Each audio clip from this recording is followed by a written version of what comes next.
Generational cycles don't die. They travel until someone finally stops carrying them. And cycles don't start with you. They started long before you had language for any of it. They started in the way your parents regulated, or they didn't, in the way love was given, withheld, or weaponized in your household, in the things that were never said out loud but lived in every room like furniture no one acknowledged. The way your family loved became your template for intimacy.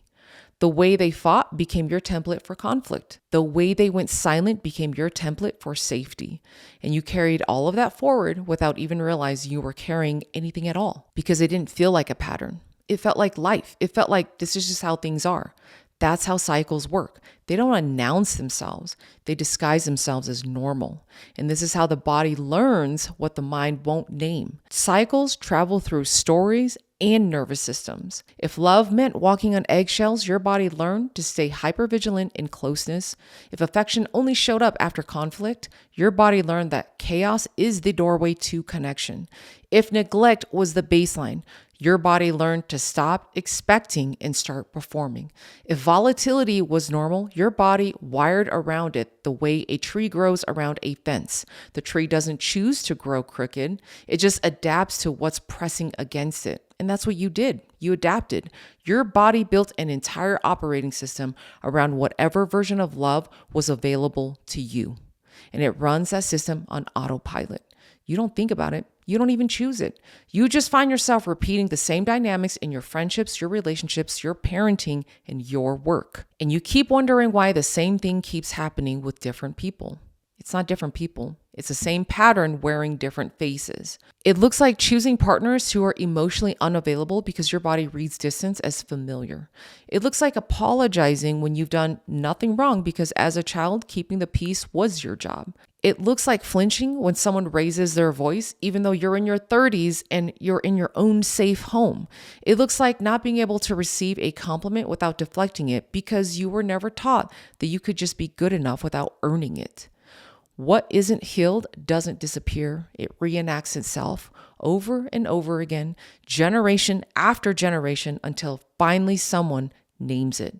So the moment you say, "This ends here, it ends with me," is a moment everything is going to change. And that moment is going to get harder. Because when you decide to break the cycle, you become the disruptor, the outlier, the one who stops playing by the unspoken rules that everyone else is still operating from.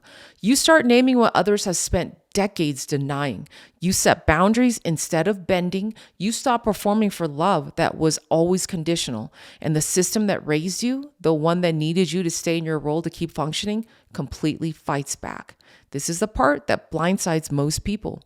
You expect that when you start healing, the people who love you will be proud. You expect support and at the very least, neutrality. Instead, you get resistance. You get labeled as the problem, the difficult one, the one who changed, the one who thinks they're better than everyone else, because your healing threatens the entire family balance.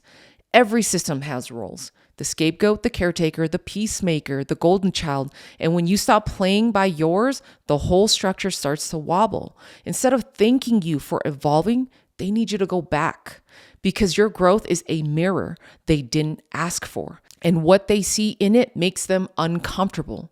They call you selfish for setting limits, ungrateful for speaking truth, dramatic for needing accountability, and every single one of those labels is designed to do the same thing: get you back in your role so the system can stabilize again. Breaking a cycle is powerful, and it's one of the loneliest and isolating things you will ever do. You grieve the love you wish existed, the version of your family that lives in your head, the one that would have been proud of you, the one that would have met your growth with curiosity instead of punishment. That version was never real, but the grief of letting go is as heavy as if it were. You set boundaries that feel like betrayal, and every time you say, "I'm not doing this anymore," to someone who raised you or someone who has known you your entire life, your body registers it as danger, because the child in you, separation from the family system, was a survival threat. Your adult brain knows you're making the right choice. Your nervous system thinks you're going to die, and you are caught between the two of them every single day. You carry the weight of being the one who caused the disruption, when really you're the one who finally refused to keep passing it forward. Think of it like a relay race. Your family has been passing the same baton for generations.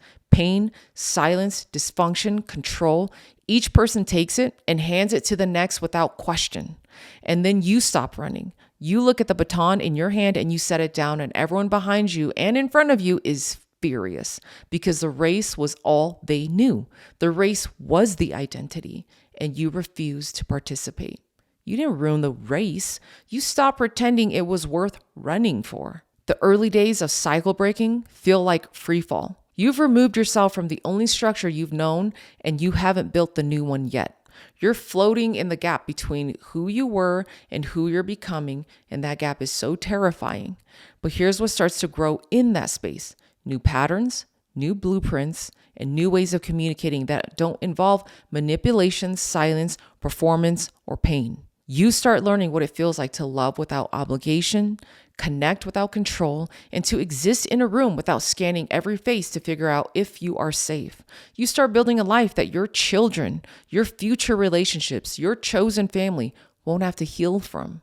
And that's the thing that keeps you going on the days when the loneliness feels unbearable. The knowledge that what you're doing right now in this painful, isolating, misunderstood season is rewriting the entire script for everyone who comes after you. You're planting trees whose shade you may never sit under, but someone will, and they'll rest easy because of what you chose to carry now.